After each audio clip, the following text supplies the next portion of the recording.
खुलुमबाय लोगोफोर दा नै आंनि आखायाव मा दं मिथिबायना लोगोफोर बेखौ आङो माजों बानायदों मिथिबायना लोगोफोर बै हाथाय एरग्रा मोनोना लोगोफोर बे हाथाय एरग्राजोंनो आङो बेखौ बानायदों नै दा बे मा जिनिस नोंथांमोनहा दासिमबो मिथियाखै जानो हागौ नाथाय जेब्ला जोंगोन ना अब्ला नोंथांमोनहाबो गोमोगोन नै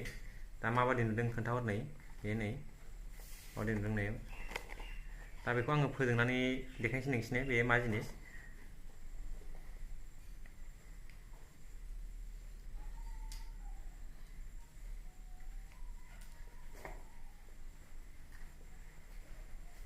नै लोगोफोर नुदोंना बे मा जिनिस नुदोंना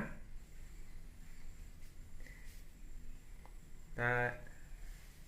नोंथांमोनाथ' नुनो मोनबाय माबादि जादों नोंथांमोना अननानै कमेन्टनि गेजेरजों फोरमायहरदो आरो कमेन्टआवहाय भारत माता की जय होननानै लिरनानै हरबानो जाबाय लोगोफोर बे जाहैबाय जोंनि भारतनि फिरफिला बेखौ आङो लाइटनि